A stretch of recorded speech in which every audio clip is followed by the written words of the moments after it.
संजीव खन्ना जी, अधृच, ऋतिज, इन तीनों के एक जैसे प्रश्न हैं। गुरुदेव, आपके चरणों में कोटि-कोटि प्रणाम। गुरुदेव, 20 फरवरी के सत्संग में आपने कहा था, इस जगत में संपूर्ण द्वंद्वों से युक्त जगत एकमात्र भगवान है। जब तक हर एक वृत्ति का उत्तर ये नहीं दोगे, तब तक समाधान नहीं है। पर गुरुदेव, जब सामने वाला गलत व्यवहार करता है तो ये संगति लगानी मुश्किल हो जाती है, द्वेष आ ही जाता है। गुरुदेव, तो अब ऐसे थोड़ी जान पाओगे कि सब कुछ भगवान है।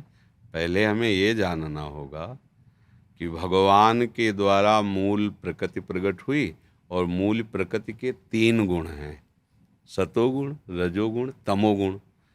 अब उसका जो प्रभाव है वो पर्दे पे पड़ेगा। ये सब शरीर पर्दे, अंतःकरण पर्दे। तमोगुण में राक्षसी लीला है, निद्रा, आलस्य, प्रमादोत्थम, समझ रहे। रजोगुण में भोग इच्छाएं हैं। सतोगुण में दया, शांति, थोड़ा सा भक्ति का भी पक्ष है। अब जिस अंतःकरण में जैसा प्रभाव पड़ रहा है वैसी क्रियाएं हो रही हैं, लेकिन अंतःकरण सहित संपूर्ण त्रिगुणात्मिका प्रकृति का संचालन करने वाला जो है वो निर्विकार वहीं बैठा हुआ है। पर्दा खाली है, फोकस पीछे से पड़ रहा है, चित्र सामने सीन दिखाई दे रहे हैं, लेकिन उनमें जो चलाने वाला है बहुत पर्दे के पीछे आड़ में बैठा हुआ है। अब केवल पर्दा देख करके वहां लाठी चलाओ तो किसी को कुछ नहीं लगना, केवल पर्दा ही फूटेगा। ये पर्दा है। जो फोकस पड़ रहा 3 रंगों को पड़ रहा है, सतोगुण, रजोगुण, तमोगुण। तो जो विवेकवान है वो ना गुणों को देखते, गुणानुगुण वर्तनते मनुष्या पार्थ, वो मूल को देखते हैं। मूल कौन है? प्रभु श्री कृष्ण। आप क्रियाओं को देखोगे फंस जाओगे, कारण को देखोगे मुक्त हो जाओगे। तो आप क्या देख रहे हो? क्रिया देख रहे हो ना। तो क्रिया देखकर कैसे अनुमान लगा सकते हो? भगवान ने मत्स्य अवतार धारण किया कि नहीं? भगवान ने कच्छप रूप धारण किया कि नहीं? आप विचार करो, हमारे भगवान है ना। अब उनको कहेंगे भगवान मत्स्यावतार, भगवान कूर्मा अवतार, भगवान वाराह अवतार, तो भगवान जगद अवतार। ये जगत भगवान ही अवतरित हुए हैं, दूसरा कोई नहीं है। अब आप उसे अवतार मानकर जब बारह भगवान को देखते हैं तो आप प्रणाम करते हैं, और जब आप सुअर भाव से देखें तो आप प्रणाम नहीं करें। छू गया बताओ। अगर वही उसे में भाई 12 भगवान देख लो तो ये घृणा खत्म हो जाएगी। किसी भी स्त्री को देखकर हमारा भगवान का भाव बनता है क्या? नहीं बनेगा। अगर भगवान का भाव बन जाए तो क्या हमारे अंदर भोग भाव आ सकता है क्या? नहीं आएगा। और भगवान ही हमारी स्त्री बने हुए। देखो मोहिनी रूप धारण किया, कोई भी देवता मोहित नहीं हुआ, क्योंकि जान रहे थे भगवान श्री कृष्ण है। राक्षसों ने ये जाना नहीं कि भगवान ने देखा बहुत सुंदरी स्त्री है, अमृत का कलश हाथ में पकड़ा दिया, तो थे तो भगवान ही।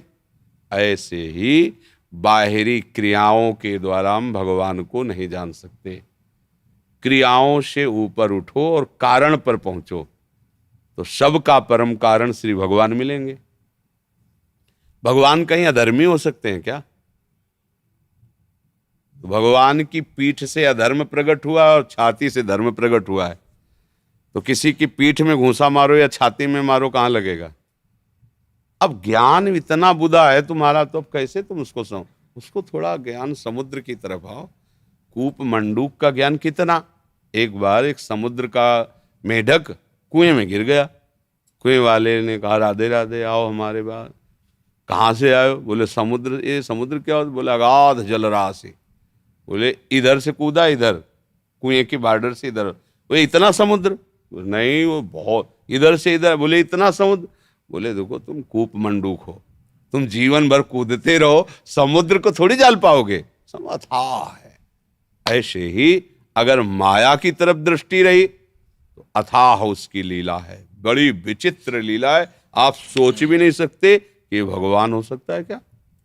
वही है, उसके सिवा कोई है नहीं। भगवान ऐसा दूसरे जीव को कैसे कष्ट दे सकता है? ये तुम क्रिया को देख के बोल रहे हो। जो कष्ट देने वाला और जो कष्ट भोगने वाला और जो कष्ट, तीनों भगवान है। अब उसमें कहां अंतर रहा? अपने आप से अपने को मार रहे, कोई बुरा लग रहा है क्या? वो अपने आप से अपने आप में खेल रहे हैं। अब आपने विभाग कर दिया, अब मायाकृत विभाग है, अब अपनी दृष्टि हटाइए। एकोहम बहुश्यामा, तो अब बहुश्यामा से आओ एकोहम में, तब जान पाओगे। अब तो बहुश्यामा में फंसे हो, क्रियाओं में फंसे हो। ये इसीलिए भगवान ने लिखा बहुनाम जन्मनाम अन्ते ज्ञानवाम माम प्रपद्यते वासुदेवा स्वरमिति सा महात्मा सुदुर्लभ। भैया नाम जप करो, भगवान के आश्रित हो और मान लो तो जान जाओगे। मान लो कि बहुत बुरा आचरण कर रहा है पर कहीं ना कहीं भगवान ही है। देखो, एक बिजली हमें पंखा से हवा दे रही, एसी से ठंडा कर रही, अच्छा लग रहा है ना। वही बिजली हीटर में भयंकर गर्मी पैदा करती है। वही बिजली हमारे लिए जल निकाल रही है। वही बिजली हमारी मृत्यु का काम करेगी। अगर छू जाए तो नष्ट कर देगी, नहीं कर देगी। तो यंत्रों के प्रभाव से बिजली का स्वरूप अलग अलग दिखाई दे रहा है, पर भैया बिजली में कोई अंतर नहीं। बल्ब में गई, बल्ब रूपी यंत्र में तो प्रकाश कर दिया, मोटर में गई तो संचालित हो गई, पानी निकालने। देखो ये ठंडा कर रहा है, ये हवा दे रहा है, एक गर्मी दे रहा है, एक आग स्वरूप हो गई। चिता जिसमें लगाई जाती है वो लो डाला, 2 मिनट में राख हो गई। वो बिजली तो है, एक जीवन दे रही, एक नष्ट कर रही। बिजली तो है, बिजली तो एक ही है ना, उसका स्वरूप 100-200 थोड़ी यंत्र हैं जिनसे क्रियाएं होती हैं, इसलिए उसका प्रभाव अलग अलग दिखाई दे रहा है। तो यंत्र जितने बने त्रिगुणात्मिका माया के द्वारा बने, उनका प्रभाव बहुत तरह से अलग अलग है। अगर यंत्रों को देखोगे तो बिजली को नहीं पहचान पाओगे, और बिजली को देखोगे तो यंत्र देखते हुए समझ जाओ हाँ एसी यहाँ ठंडा करेगी, पर है कौन इसमें भैया? बोले बिजली। ओ हीटर बहुत गर्म करेगा, पर है कौन? बोले तो बिजली का क्या है यार, वो गर्म है कि ठंडी है? यंत्र वो सम रूप से संचालित हो रहे हैं। तुम्हारा जीवन भी वही है, तुम्हारी मृत्यु का कारण भी वही है। ऐसे ही परमात्मा भी तुम्हारा जीवन भी है और तुम मृत्यु भी। गीता में पढ़ो, कह रहे सब कुछ हरण करने वालों में मैं मृत्यु हूं। ले भाई, समस्या क्या है? ना हम अज्ञानी है और न ज्ञानी है, ना हम पूर्ण ज्ञान हो पाया और अज्ञानी रह नहीं गए क्योंकि भगवान की तरफ चल रहे। ये बीच वाली जो त्रिशंकु वाली दशा है ना, ये उल्टा हिलगाए रहते, ये परेशान करते रहते। थोड़ा क्रॉस करो, आगे बढ़ो, तब क्रियाओं से तुम किसी को भगवान नहीं मान सकते। यही बात तुम्हारी नहीं, जो सबकी बुद्धि है। या देवी सर्वभूतेषु बुद्धि रूपेण संस्थिता नमस्तस्यै नमस्तस्यै। अब भगवान शंकर ने जो ही देखा, भगवान श्री राम हे खग हे मृग हे मधुकर श्रेणी, तुम देखी सीता मृग नैनी, हाश आजू, और अश्रु प्रवाह कर रहे। अंबाजी ने देखा कि भगवान शिव ऐसे कर, जय सच्चिदानंद परम धाम प्रभु की, एकदम ऐसे। अंबाजी ने कहा कि भगवान शिव तो सर्वज्ञ हैं और सच्चिदानंद कह के भगवान शिव प्रणाम कर रहे, और ये सर्वज्ञ होते तो हे खग हे मृग हे मधुकर श्रेणी, तुम देखी सीता मृग नैनी। लताओं से, वृक्षों से, पशुओं से पूछ रहे हैं, तो सर्वज्ञ कैसे? वो सर्वज्ञ नहीं तो भगवान शिव कैसे प्रणाम कर रहे सच्चिदानंद कह के? बुद्धि किसकी? जो सबकी बुद्धि है, उनकी बुद्धि में संशय आ गया। भगवान शिव समझा रहे ना ना, मुनि धीर जोगी सिद्ध संतत विमल मन जय ध्यावहि। वो परम तत्व भगवान श्री राम है। अंबा के मन में बैठ नहीं रखे, परम तत्व है तो पूछ क्यों रहे हैं? अगर परम तत्व नहीं तो शिव जी कैसे प्रणाम कर रहे हैं? क्योंकि शिव जी स्वयं भगवान सर्वज्ञ है। भगवान ने कहा देखो, ज्यादा तुम्हारी बुद्धि अगर समस्या में फंस रही तो जाओ परीक्षा लेके देख लो। जो तुम्हारे मन अति संदेहु तो किन जाए परीक्षा ले हो, जाओ। अब शिव का आदेश हो गया। माता जी ने सोचा कि सीता जी की खोज कर रहे हैं, बढ़िया सिया रूप रख के जाएंगे, तो उनका हाँ सिया मिल गई। ऐसे ही किया, लताओं के बीच से ऐसे निकले सिया रूप में। जो ही भगवान श्री राम की दृष्टि पड़ी तो हाथ जोड़ा भगवान श्री राम ने और कहा, वृषभध्वज भगवान शंकर को छोड़ करके अकेली कैसे फिर रहे हो मां? दशरथ पुत्र राम का प्रणाम स्वीकार करो। होश उड़ गए, क्योंकि सेकंड नहीं कि विचार करना पड़ा हो, सीधे देखते ही कहो बहोरी कहा वृषकेतु, विपिन अकेल फिरो के वृषभध्वज भगवान शिव का त्याग करके और ये रूप ले। मां कैसे? क्योंकि वो उनके आराध्य थे, वो उनके आराध्य थे। कांप गई। भगवान श्री राम ने तो अपना महिमा दिखाया, अनंत ब्रह्मांडों का वो सब ऐश्वर्य में कांप गई। भगवती अम्बा आंख मूंद के बैठ गई। तब फिर वही देखा, वही फिर लताओं से पूछते हुए भगवान जा रहे हैं। लौट के आ गए, एकदम सहमी हुई। भगवान शंकर ने कहा परीक्षा ले आई? झूठ बोल गई। शिव से झूठ बोल गई। देखो विचित्र भगवान की माया। भगवती ज्ञान स्वरूपा है, झूठ बोल गई। और जानती कि सर्वज्ञ है, सिविल से झूठ क्या चलेगा, पर झूठ बोल गए। उनका कछु न परीक्षा लीन गोसाई, कीन प्रणाम तुम्हारी ही नाई। प्रभु मैंने विचार किया कि जब आप कह रहे हैं सच्चिदानंद भगवान है तो फिर हैं, हम गए बस प्रणाम करके चले आए। भगवान शंकर ने कहा ऐसा नहीं हो सकता, मेरे कहले पर भी तुम नहीं रुकी और परीक्षा लेने के लिए गई और वह परीक्षा लिया नहीं, ऐसा कैसे हो सकता है? तब देखो शंकर धरि ध्याना, सती जो चरित कील सब जाना। तो शिव संकल्प कीन मन माही, यही तन भेंट सती अब नाही। भगवान शंकर ने, अरे मेरे आराध्य देवता प्रभु श्री राम को तुम परीक्षा से जानना चाहती थी, सिया रूप रख लिया। सिया रूप तो हमारा आराध्य रूप है, अब अर्धांग रूप में तुम कैसे आ सकते हो? आज से संकल्प लेता हूं कि अब तुम्हें हम अपने अर्धांग में इस रूप में नहीं विराजमान करेंगे। हाहाकार मच गया। भगवती को अपना शरीर भस्म करना पड़ा, फिर नया शरीर पार्वती रूप में तपस्या करके फिर भगवान शिव के अर्धांग में विराज। तो भगवान की बाहरी लीला से ज्ञान स्वरूपा अंबा को भी संशय हो गया, तो अपने लोग तो जीव है यार, तो ये सब उन्हीं की लीला है। ये बात समझने के लिए ही तो भजन संत महात्मा करते हैं। आप भजन करो, थोड़ा ब्रह्मचर्य से रहो, व्यभिचार मत करो, गंदे भोजन मत करो, गंदा आचरण मत करो, धीरे धीरे बुद्धि शुद्ध हो तो आपको आभास होने लगेगा मेरे प्रभु सब जगह हैं, मेरे नाथ। बाहरी क्रियाओं से नहीं, बाहरी क्रियाओं से किसी को भगवान नहीं जाना जा सकता। भगवान को भी भगवान नहीं माना, बाहरी क्रियाएं। दुर्योधन माना भगवान नहीं माना, और भगवान है। तो बात सुनो, हम कारण पर दृष्टि ज्ञानी की होती, विवेकवान की होती है, बहिर्मुख की क्रिया पर दृष्टि होती है। तो कारण पर दृष्टि, सबके कारण प्रभु हैं, सबका परम कारण प्रभु हैं। उनका भजन करो, धीरे धीरे जान जाओगे। अच्युत आनंद बिहार से। राधा वल्लभ श्री हरिवंश। महाराज श्री, आपके चरणों में कोटि कोटि प्रणाम। महाराज जी, मैं एक छात्र हूँ और पढ़ाई के साथ साथ आपकी कृपा से सत्संग सुनता हूँ और नाम जप भी करता हूँ। महाराज जी, आपने एक सत्संग में बोला था कि मेरी वृत्तियां मानना ही शरणागति में कलंक है।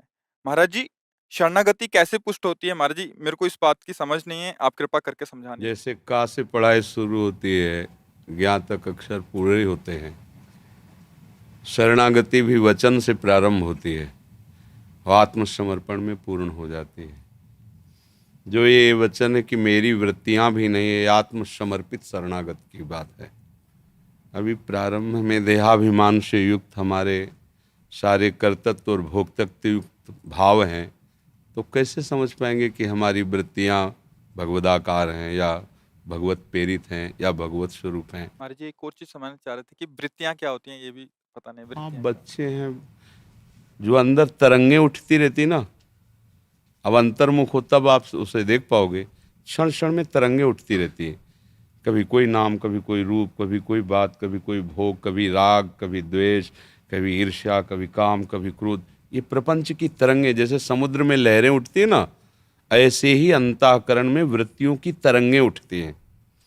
और जब हमारा भाव पूर्ण रूप से भगवत चरणारविंद में समर्पित हो जाता है, तो मुरारी पादार्पित चित्त वृत्ति, चित्त ही नहीं, एक एक वृत्ति भी भगवदाकार हो गई, एक एक वृत्ति भी भगवत समर्पित हो गई।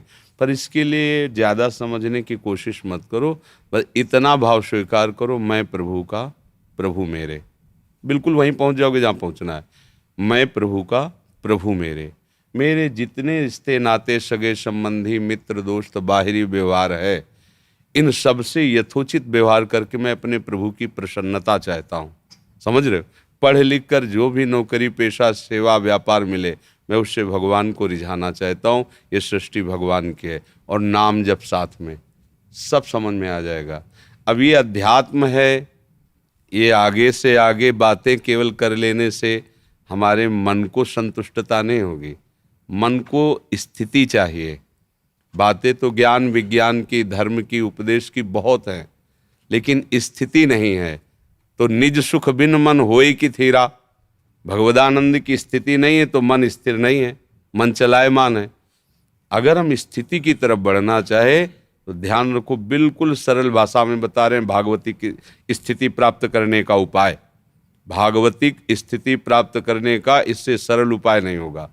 हम श्री श्यामा श्याम के, श्यामा श्याम हमारे, जो भी हमसे चेष्टाएं होंगी वो हम सब श्यामा श्याम की प्रसन्नता के लिए करेंगे, श्यामा श्याम को समर्पित करेंगे। और बस राधे श्याम, राधा वल्लभ, श्री हरिवंश, राधा राधा राधा, कोई स्थिति छुपी नहीं रहेगी, हर स्थिति जागृत हो जाएगी। पर ये बात मूल में बैठ जाए, हम श्यामा श्याम के, श्यामा श्याम हमारे। अब चलो इस पर अभ्यास करो, नाम जप करो, जो भी कर्म करो उसे भगवत समर्पित कर दो। अभी निर्मल हृदय होना शुरू हो जाएगा। आगे से आगे आपको समझ में आने, जैसे हमने पूछा वृत्ति क्या कहते, मतलब अंतर्मुखता है ही नहीं, तो बाहर की बातों से हम कैसे तुम्हें समझा सके।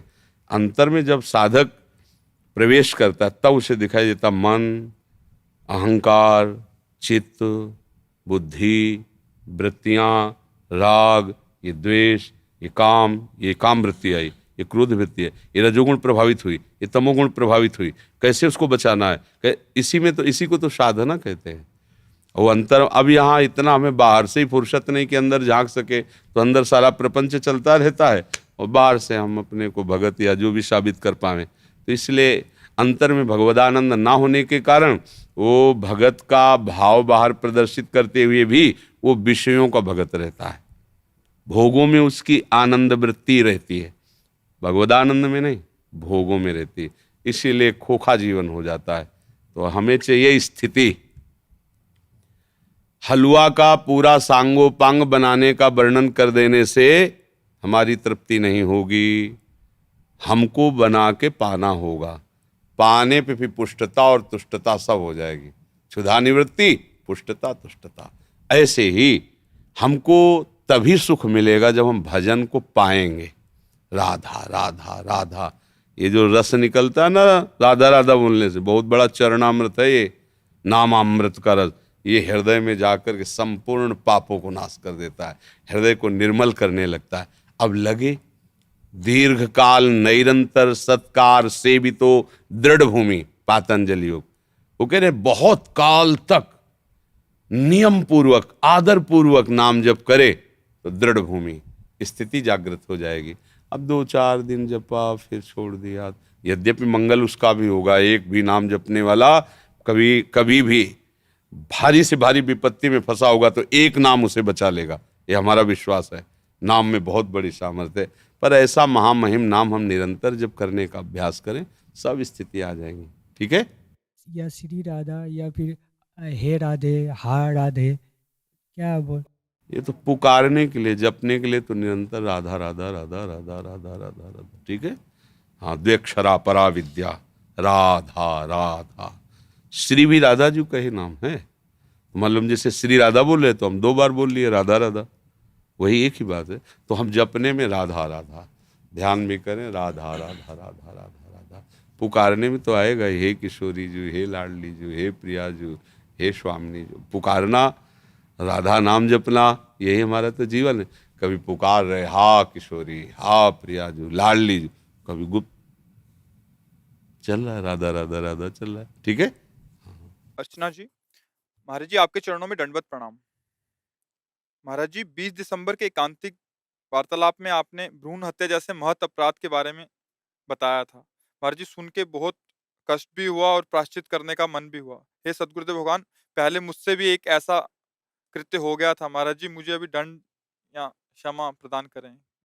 इसके लिए देखो, शास्त्रीय विधान, अगर ऐसा हो जाए भूल चूक या अज्ञान के कारण, पहली बात तो आगे करें ना। दूसरा है कि किसी प्रवीण विद्वान से श्रीमद् भागवत का मूल पाठ करवा लेना चाहिए।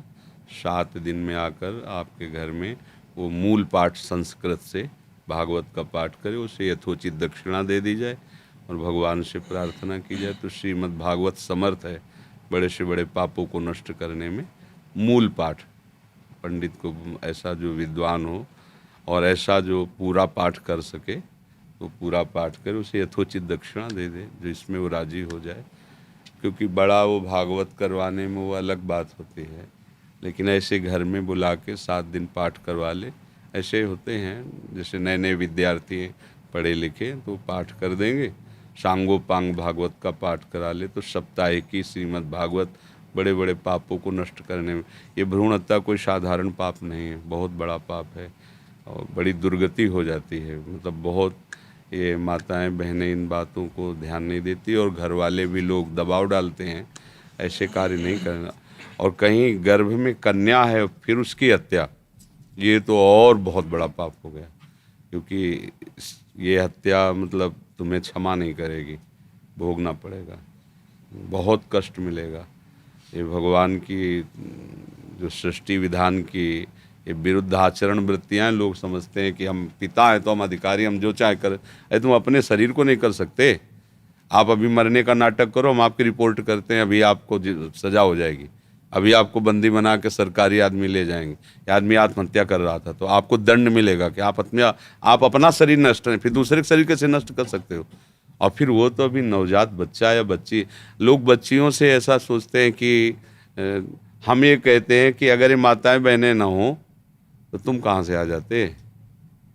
अच्छा, सब सारे लड़के ही लड़के हों और लड़कियां ना हो, क्या करोगे? क्या करोगे? विचार को, तुम्हारा ब्याह ही ना हो तो क्या होगा? सब सृष्टि। और हम आज तक देखा है, जहाँ तक पिता की किडनी खराब हुई है तो बेटी ने किडनी दी है। बड़े ऊंचाई तक देख लो, समाचार पढ़ के देख लो। अभी एक दिन आए थे, उन्होंने बताया हमारी पत्नी ने किडनी दी है। ये माताएं बहनें हृदय से बहुत कोमल होती हैं और अगर समर्पित हो जाएं तो अपने प्राण दे सकती हैं। और इन्हीं के द्वारा पूरा, अब चाहे जितना आपका बढ़िया भवन हो और अगर एक माँ बहन नहीं उसमें कोई सेवादार, तो वो भूतों का निवास माना जाएगा। और एक अगर स्त्री स्वरूप से तो पूरे घर को सजा देगी, निहाल कर देगी। ये भगवान की शक्तियाँ हैं। अब बेटी सुनते ही लोग मतलब नष्ट कर दो, नष्ट कर दो, ये कोई ककड़ी खीड़ा है क्या? वो मतलब ये अपराध है। अगर भूल चूक से अज्ञान से हो गया है तो श्रीमद् भागवत समर्थ है। आप ऐसा नहीं कि अब आपको गर्भ हत्या करानी है तो पहले सोच ले कि भागवत बात में करा लेंगे गर्भ हत्या, ये उपाय नहीं होता। उपाय हुआ कि हमें पूर्ण रूप से पता नहीं था, हमसे गलती हो गई, अब उसका प्रायश्चित हम करना चाहते हैं। तो ऐसा है कि श्रीमद् भागवत का सप्ताहिकी संस्कृत से मूल से पाठ करा ले और पंडित को दक्षिणा देकर उसे प्रसन्न कर ले, वो अपराध क्षमा हो जाता है।